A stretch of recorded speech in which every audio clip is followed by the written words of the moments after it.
And this television production has been brought to you by Top Rank in association with Video Techniques. And here in Dublin, of course, Muhammad Ali has captured the town, as always, walking around rather like a Pied Piper. And we'd like you to have a look at Dublin, and who better to tell you than the man himself, Muhammad Ali.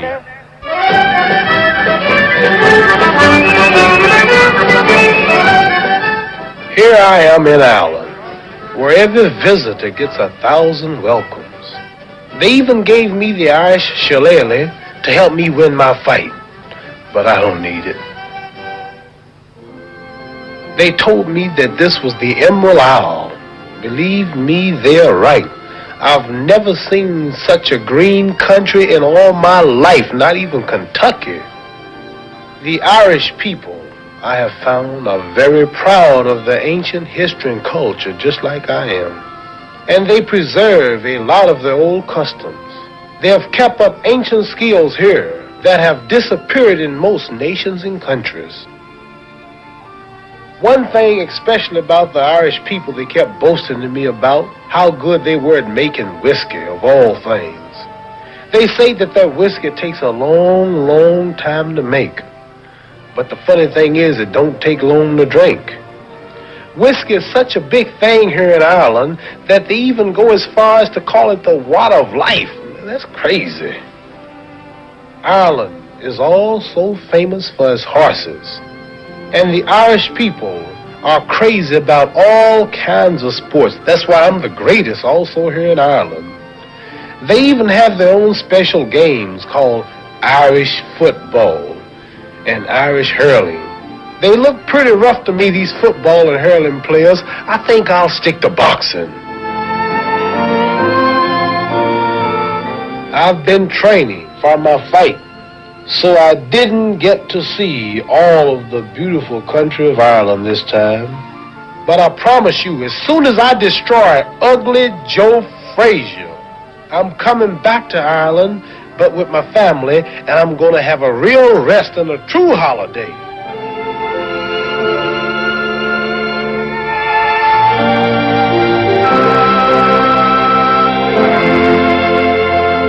Heavyweight contest over 12 3-minute rounds between, in the red corner, from Detroit, Michigan, Al Blue Lewis.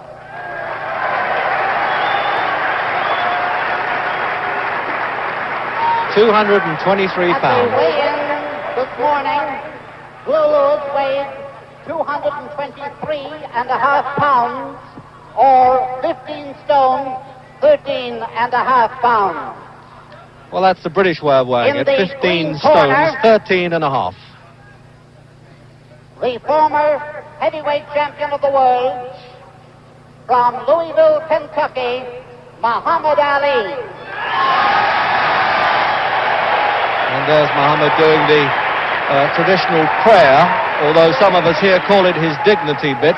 He's refusing to turn round. He looks as though he doesn't want to look at Al Lewis. Or 15 stone, 7.5 pounds. The referee, Lou Eskin. So now we'll down to the real stuff now at the start of the opening round. Muhammad Ali, Al Blue Lewis, and the referee is Lou Eskin, who's editor of Boxing Illustrated and also moonlights as a fireman in New Jersey. So he'll be able to extricate Lewis with professional care if he gets hurt. They're wearing 8-ounce gloves. There was some discussion of wearing a 6-ounce glove. They're bright red. I must say it's a great clash to these black bodies of these two very big heavyweights. And there's Eskin now. First time that he's refereed this side of the pond, and the scoring system is a 10 points must, and there will be no mandatory 8 counts, and neither fighter can be saved by the bell. If it's in the middle of a count and the bell goes, he will be stopped and taken back to the corner. And they're just checking now there's not too much grease, the referee, on Al Blue Lewis's face. And I think you've got to look at the height of Lewis there. He's about an inch taller, it would seem to me, than Muhammad Ali. So all set then for the big event here in Croke Park, Dublin. So we're wondering now whether this head cold that Muhammad Ali has been suffering, the Ali snuffle, is now going to be turned into the Ali shuffle, and we think that for the opening round that Blue Lewis is really going to be a dangerous hitter. He once dented Muhammad Ali's ribs in training, and that was for real in Miami a couple of years ago, and got the sack for doing it.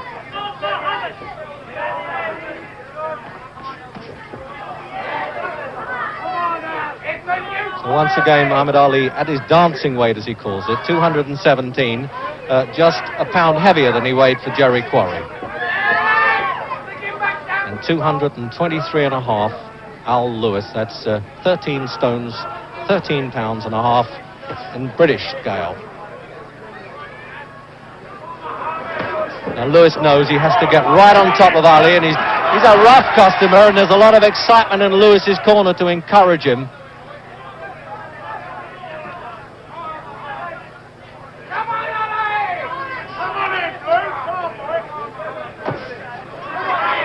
Well, it looks as though Ali's teeing off fairly early. He just tried a left hand for Sizer and a left hook.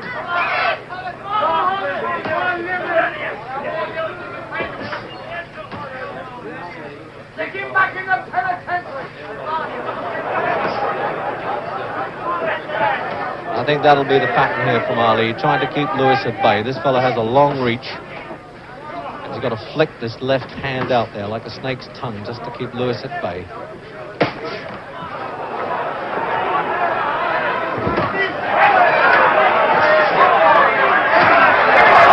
I think that Ali's showing a bit of respect anyway for Lewis, because he's coming at him and Ali has to open up to try and stop him in his tracks. There must be just a slight fear in Ali's heart that this fellow can bang a bit. It's a very small ring, not more than about 16 feet, an amateur ring. So there's no place to hide, and that's for sure.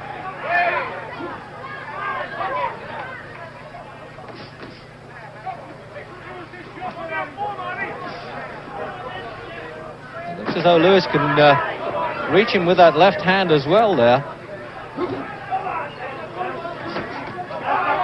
Well, I think that's as many punches as I've seen Ali take in an opening round anyway, as we thought that the opening rounds are going to be the danger spots for Muhammad. There's no fooling around tonight. These punches are really going at full strength. And that very weak bell at the end of the first round there on punches landed. Obviously, Ali stole that one on the 10 points must system. But I must say, there was no fooling around from Lewis. He was getting stuck in very early, and I thought that Ali showed him a great deal of respect. And coming in the ring, who will obviously get a lot of whistles, is a young lady from Dublin. George McGovern has a round card, Reg. I think Harold Conrad must be a Democrat. Well, what do you know about that? And it's Virginia-born Betty McDermott, who works in a hotel here in Dublin. Well, I hope for the crowd's sake that she stays around a while. So Muhammad Al Lewis there, having the gloves just pulled tighter on there by Luther Burgess, former fighter. When he was 19, he fought Willie Pep. Now, this fellow looks a very calm and collected customer. One thing's for sure, Reggie. He didn't come in there intimidated by Ali, just as so many of Ali's opponents do.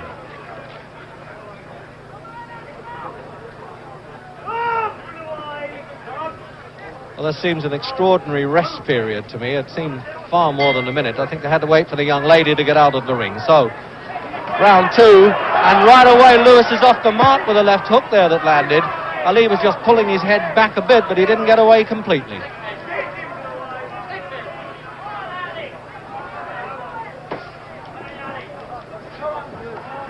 I'm wondering now whether Ali's changing tactics a bit by ducking down and trying to come inside that left jab.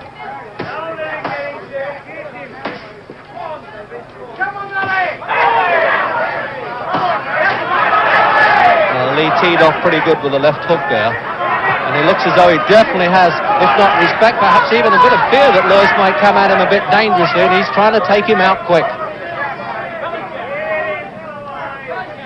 There's no fooling around at all from Ali. There's no doubt that this fellow carries a bit of a whack in either hand, and I think it would suit Ali. And Eskin there warning Ali to keep his punches up. I haven't seen that before in a fight with this former champion. I've never seen him land a low blow before, and I've covered most of them in America, and of course all of them in Europe.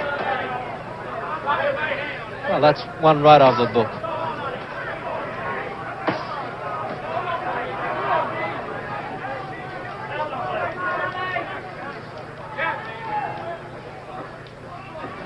And this is a very heavily padded ring, which is maybe one of the reasons why the dancing feet are not in evidence.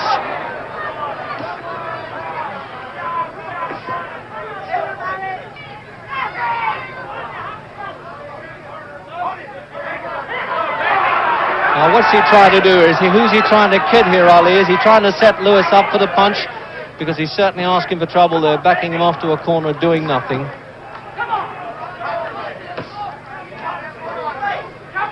Again, that left flick to the body. And if Lewis tees off with a right-hand counter, he could be in trouble.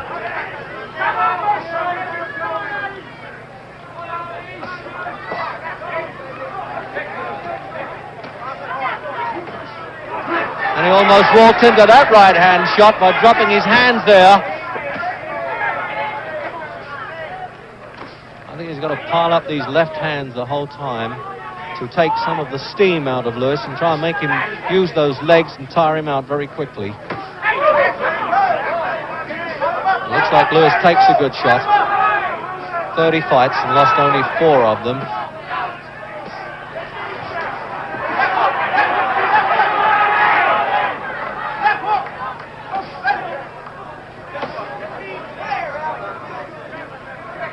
And the corner from Lewis is saying, fire, let punches go, will you?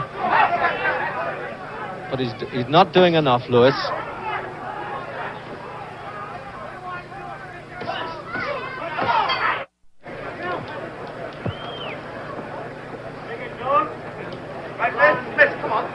I think part of the problem, Reg, is that Lou Lewis is a big man. Yeah, I see the referee had to wait for that young lady to get out of the ring there. She's have to get out. They don't have a 10-second buzzer here as you have in America. So, to recap then, round 3, in case you've just joined us, Muhammad Ali and Al Blue Lewis, and I don't think there's any necessity for me to identify Muhammad Ali, because if you don't know him, you must have been living in a cave.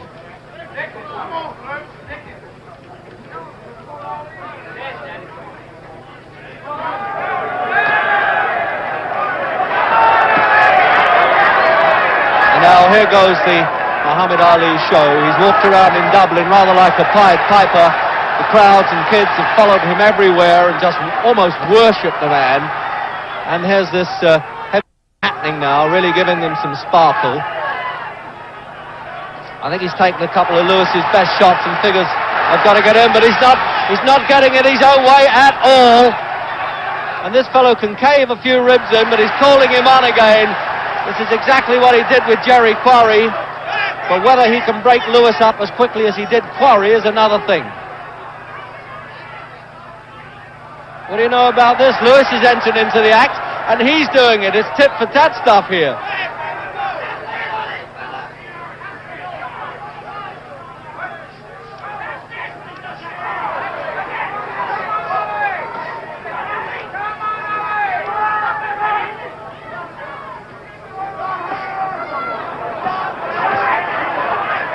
Those shots are a bit high with the right hand, catching Lewis on the temple. It'll make him difficult for him to think a bit if he takes too many of those on the top of the head. And hanging onto the ropes there, you're not supposed to do that according to the rules over here. But I think they've parked the rule book at the gates tonight and left it all to Leweskin.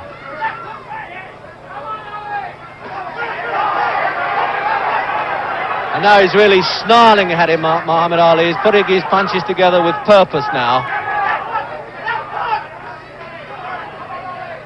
They're trying to sneak these right hands the whole time. They're trying to get cocky with them.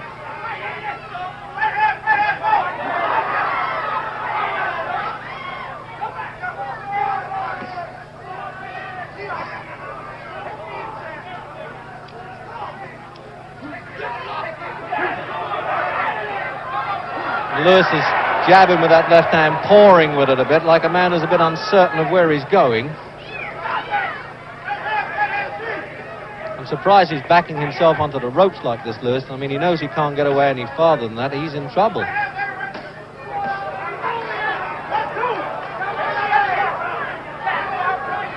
we come up now towards the end of the round, looks like Muhammad Ali wanted to pin him in his own corner to save the walk home. Then, and if you had to score at this stage, no question that Ali is in front, but not by the wide margin that we expected.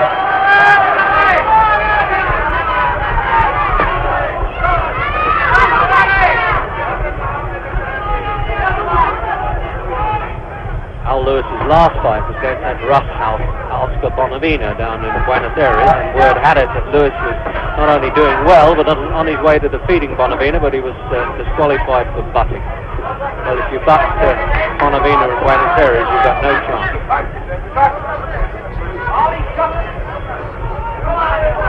Now, Angelo Dundee calling out to Muhammad Ali, give him the shuffle. I think he wants to mesmerize Lewis a little bit. He wants his fighter to turn it on. Certainly it looks as though it's a statue being scratched at the moment.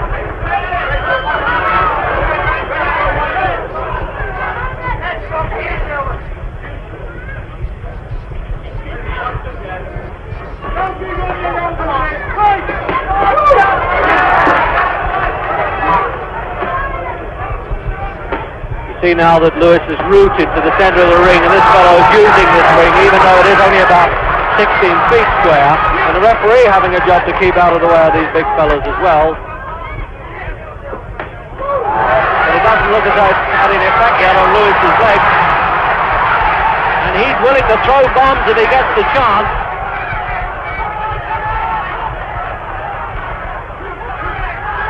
I'm telling you, this one's for real. If you're as close up here as I am, you can absolutely see those punches sinking into Muhammad Ali's ribs, but he's tucking the elbows in fairly cleverly. And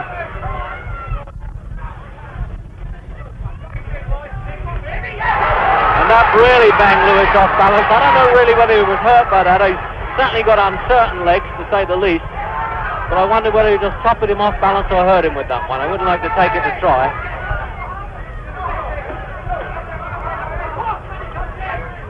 You get the feeling of frustration now from Lewis, as though he's saying to Muhammad Ali, stand there, I want to hit you. But he's too smart for that.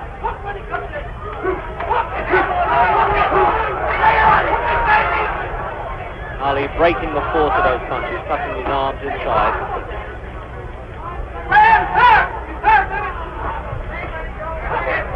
And they're calling in Muhammad Ali's corner that Lewis is tired. I wouldn't quite go along with that.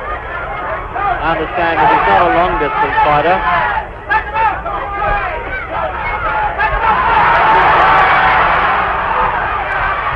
But Ali's hitting him with his good shots, and he's coming back. And I must say, I didn't hear the bell there either, but the fighters were very obedient about that as they were having that rather hectic exchange there at the end of the round. That's what the old-time fight chroniclers used to call a rather bumper affair. Yeah, that was some round. Ali gave him an awful beating, and yet at the end there was Blue Lewis coming back, while not quite as strong as ever, still plenty strong. I don't get the impression from that illusion that the referee is in fact in Ali's corner, and having said that, he's now going over to Ali's corner to check with Angelo Dundee that he probably doesn't want him to put too much grease on the face or to get those gloves really secure. Outside the ropes there, and needed when wanted, is Dr. Ferdy Pacheco from Miami, who deals with any rare... I should think that's the most superfluous job in the business, having to attend cuts for Muhammad Ali.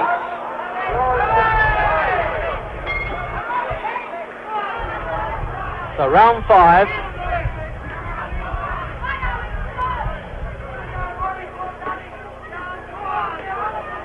And again, this moves by Ali to switch these punches to the body now. He's using the body, hoping the head will fall a bit. Certainly Lewis's legs look a bit uncertain, and I think exaggerated too by this very soft padding under the canvas. So I don't seem to have made much difference to Ali's spring, I must say.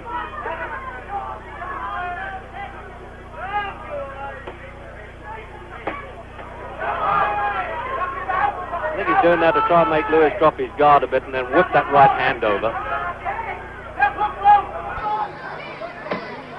Continually picking his spot there. Just look at this, he's pecking him off. He's done it about a dozen times on the turn, that left hand, and they're really sinking in. They look like taps, but they are not. That's the punch he's looking for. I think he's using that left hand to try and get Lewis to expose the chin a bit. There it is, trying it for size, a downward motion.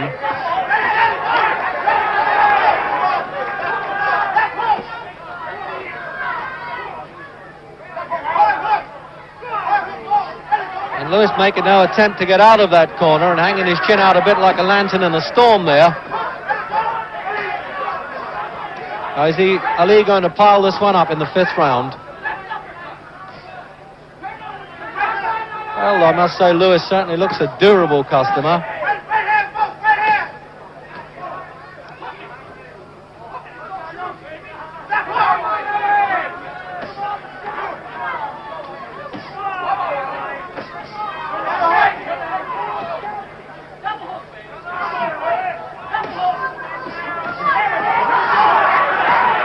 And a wild swing there from Lewis, caught Ali around the ribs, a little far back.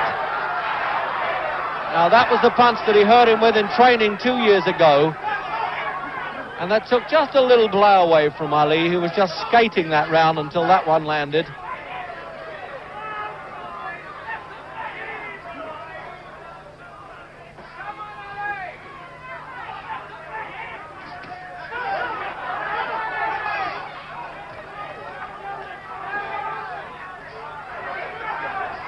And again, these right hands that are getting... Why doesn't Lewis get out of that corner? Yes, he is as well. I hope that he heard me, because it really is ridiculous just to stand there and take them. What a right hand. That was the punch, I think, that Ali was looking for.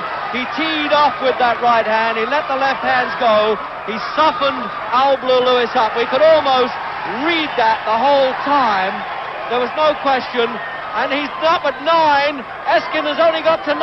That seemed like 19 to me. And the round is over. Or is the fight over? No, the round's over. There's confusion here at the end of the 5th. We couldn't hear the bell, and referee Eskin is checking now with the Irish boxing officials if the bell in fact did sound. Eskin did not take the time, I don't think, from the timekeeper. He went on his own time, and it looked to me like more than 9 seconds. No, Reg. I think Eskin was right. I think Lewis was up at 9, and then the bell rang. I think Eskin called it correctly. I'm sure the referee knew what he was doing. It's just that he seemed down so long, Bob, that I thought it had to be over. It looked like he was never going to make it.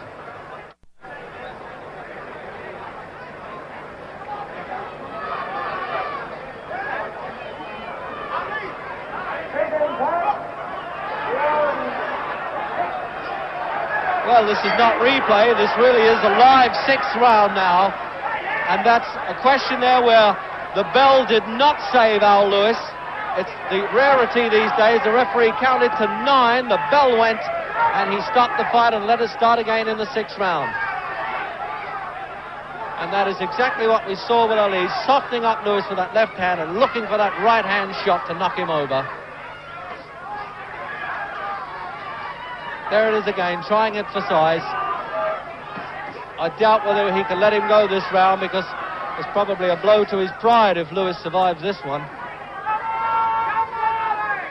It looked as if he was down there for 2 weeks. It really did. And again, the knees buckling there. The right hand did it. That punch went right to Lewis's chin and through to his boots.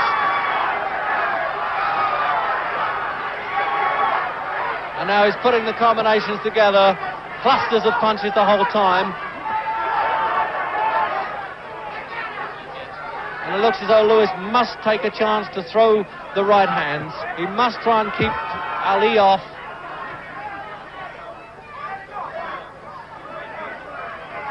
It's a good job those ropes are there. I really think they are keeping Lewis up.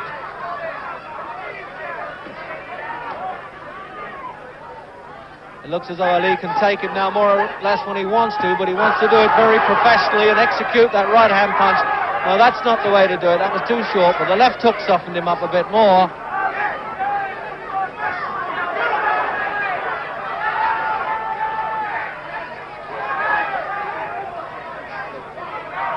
Well, Lewis came in thinking that he could really pull off a surprise here, but they all say this, all except with the exception of Joe Frazier, the official heavyweight champion. This is his 39th professional fight, Muhammad Ali. Lost only one, of course, to Frazier, and the return, we hope, coming up. And this loose bandage on Ali's left hand waving about there. I hope that the referee takes note of that and just pulls it away. It's a bit disconcerting. And that was the best right hand of that round. He caught Lewis flush with that.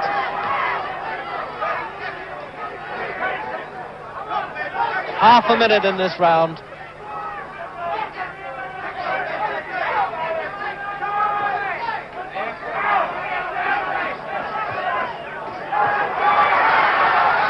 And this loose bandage is exactly the same thing that happened in the Quarry fight. And Lewis is coming back now. He's teeing off and fighting back. Well, what do you know about this? And they're really in Lewis's corner for their man to go after him.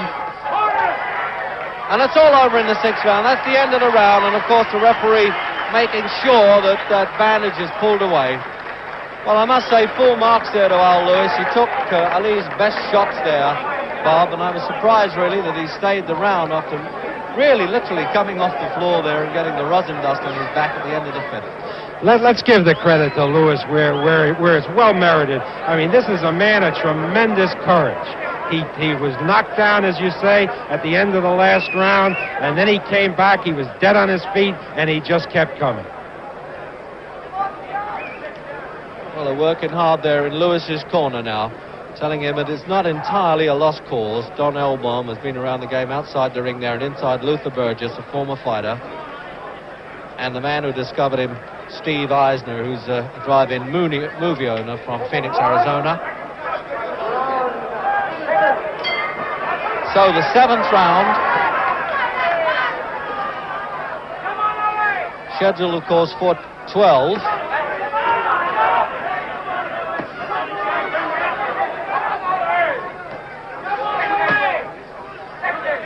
So Lewis obviously wasn't quite the fall guy that Ali thought he was before the fight. But if he sold him a bit short, he's in trouble. So there's no question that we remember this fight as the man who was saved by the bell, which you don't see very rarely in modern boxing. And there again, they're really breaking up. His legs are unhinging. The right hand, it was a bit high, that one, but now he's using the variety of punches. The left hooks are coming in and jabbing away to the stomach there. And all Lewis is trying to do now is that wing and a prayer stuff, hoping that he can just catch Ali as he comes in a little bit carelessly perhaps, but no, he's tucking that chin down, protecting himself the whole time. This fella is a very super boxer.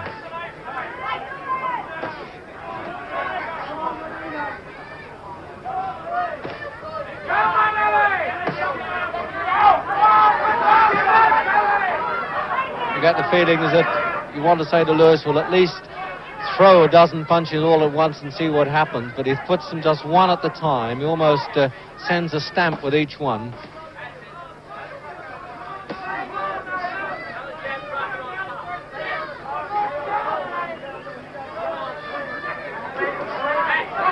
And this is a no-hit at this stage. No, they're back in again. And he keeps chopping that right hand down. That's what he called his karate blow. That was the punch that caught Sonny Liston up at Lewiston, Maine. That short overarm punch that shoots over the opponent's left hand. And it certainly must carry some weight. There it is again. He really is trying it for size. It's as though he can hear me saying this. And Lewis really trapped in the corner there.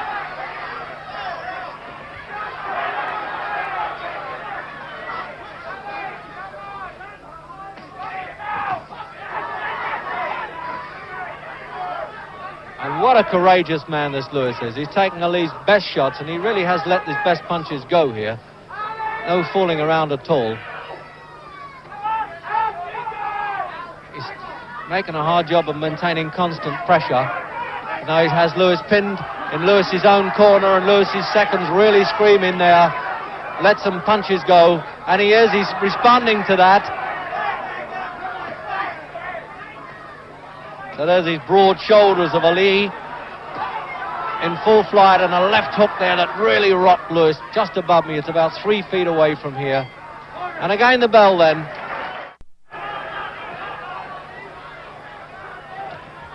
So we're into the 8th round then. And it's just a question now whether this strong man Lewis can be broken up.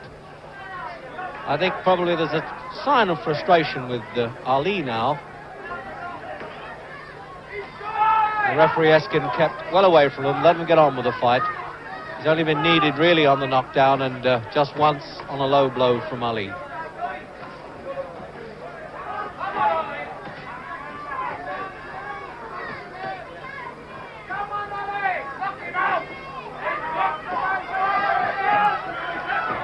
You know, Ali puts these punches together maybe half a dozen at the time, and then suddenly Lewis will let one go, as he did then, but that was just cuffing past Ali's face, actually.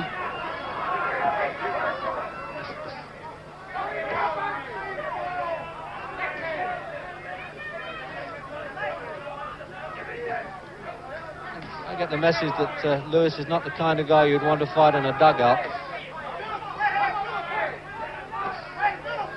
Getting a bit right hand happy now, Ali. One after the other. There it is again, and as Lewis walks into him, the momentum is even greater.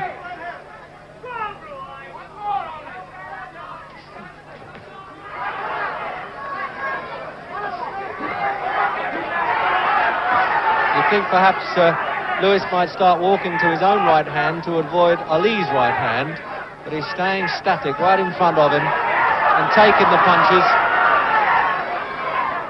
This fellow's got a lot of pride.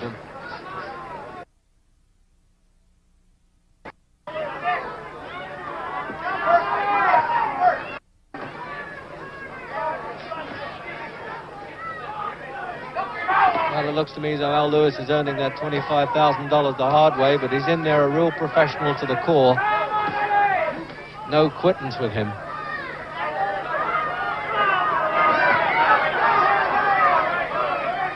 I think probably Lewis can't really understand why he can't land a punch really right on the point of Ali's jaw. And hanging on to the ropes there.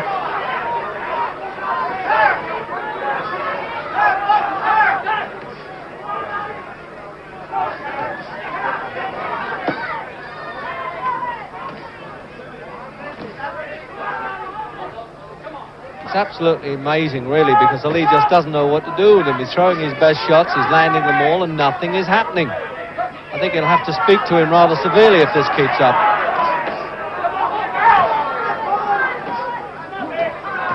And what do you know, Lewis is coming back again. I wonder if there's any possibility of Ali being shot. No, I wouldn't have thought so. So that's the mouthpiece, or as they're called in Britain, the gum shield, just being poked into Lewis's mouth there as we come up for round 9, scheduled for 12. And in case you've just joined us, it's Muhammad Ali and Al Blue Lewis, and Lewis was on the floor at the end of the 5th round, looked as though he was out for the world, and then the bell went and he was hauled back, and I must say he's been putting up, as we might say in Britain, a very stern show.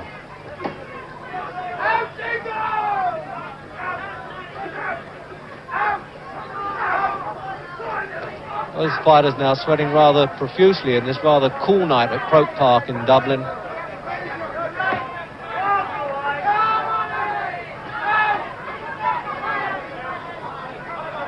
And now this peekaboo stuff, you don't often see Muhammad Ali do that, and he'll certainly get it with his next opponent, Floyd Patterson, and that takes place at Madison Square Garden.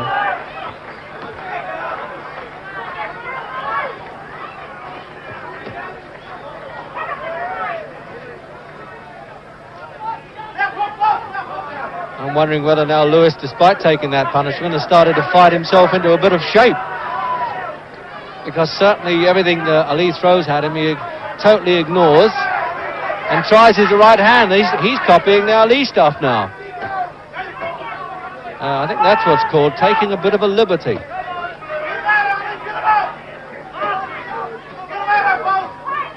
Well, there you go. Lewis is standing there literally toe-to-toe. There's just an inch in it there with these heavyweights.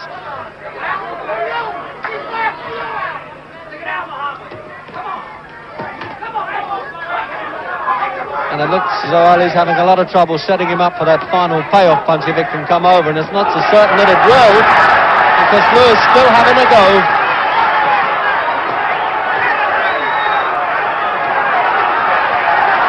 And this is Ali now turning it on in all his glory. He's really looking the part now, but full marks to Lewis. He's punch swapping, but the right hand there on that chin, and the ropes are really holding Lewis up, but he's fighting back again. He's using them as a springboard.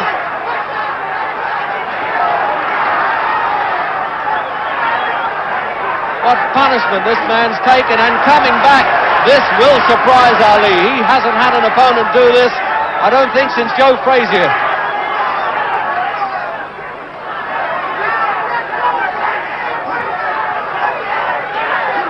And that's the most punches you'll see landed on Ali for a long time.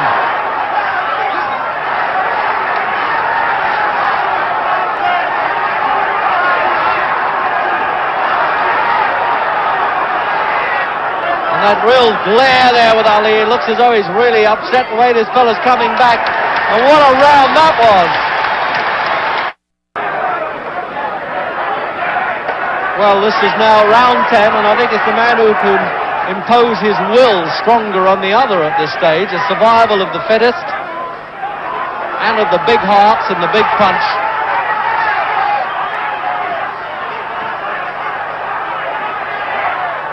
Remember, before the Quarry fight, Ali couldn't put Mac Foster or George Chuvalo away, but he is trying like mad with this one.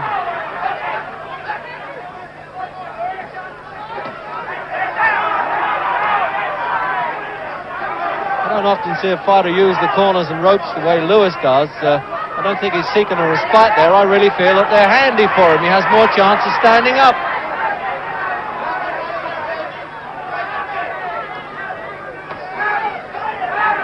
And Ali teeing off now with left hooks. And it looks as though the sap really is running out of Lewis's legs, but how can you tell? He suddenly pulls himself together.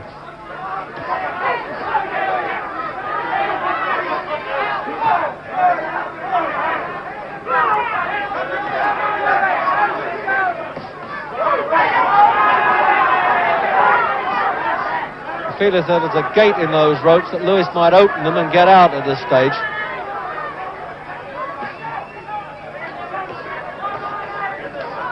But this round definitely is all Ali, and he's picking every punch and making them count. He's trying to break this fellow up for sure this round.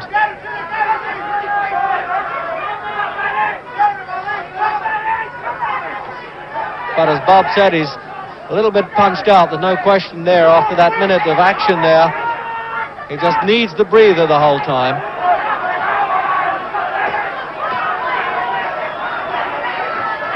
What an amazing man, Lewis. You get the feeling as though Lewis is saying, okay, let everything go at me. When you've done it, I'll come back at you.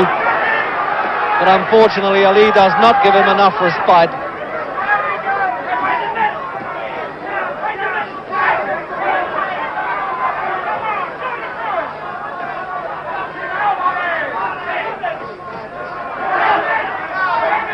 And these legs really are unhinging the whole time on Lewis. They're just almost disobedient. And his right eye is swelling Lewis a bit in this round, round 10. And they're yelling in Blue Lewis's corner, try the right. As you think he could try anything that's going. But as he went into that one, Ali timed it pretty well, and that was a hard shot. And that's the first time Lewis has really backed off, and as though it was a sort of token of surrender, but only for a few seconds. And I think that bell must have sounded like an orchestra to Blue Lewis.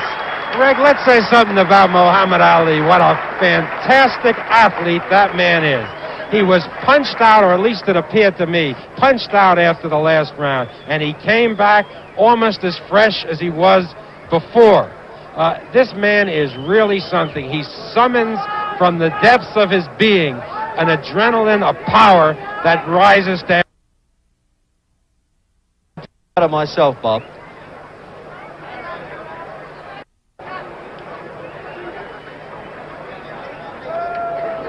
Just to recap there, then, this is the 39th fight for Muhammad Ali. and the 31st for this man, Al Blue Lewis, covered with this posse of seconds, really working hard. Luther Burgess, Don Elbaum, Steve Eisner. As we come up for the 11th round. So round 11, and as Bob was saying, the way that Ali pulled himself together there, he's back up on his toes again. 30 years old now, but what a fantastic athlete he still is. He was out doing some road running only a few hours before the fight. I saw him on the golf course in his tracksuit. He was jogging away there. What a fantastic man he is. Suffering a little bit from a head cold, but I think he sweated that out during the fight.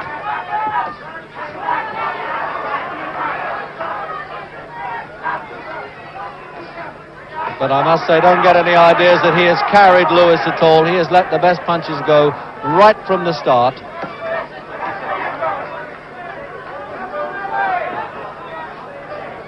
Lewis fighting all the time with his mouth open there, which is a bad thing. If he gets caught there, he could get his jaw broken, I would have thought. But with that huge mouthpiece in, he's got some chance of it bouncing off a bit.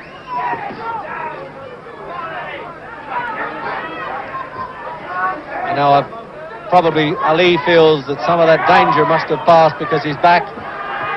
What you may call the old Muhammad Ali, sprinkling away there, really giving them the business. And it looks as though Eskin feels that that's enough. He's not going to allow Muhammad Ali to toy with Blue Lewis, but he's had the professional pride of finishing this fight on his feet in the 11th round. And I think the fantastic performance by Muhammad Ali and a great performance of courage by Blue Lewis. And Muhammad Ali is being lifted on his shoulders there. You haven't seen that before.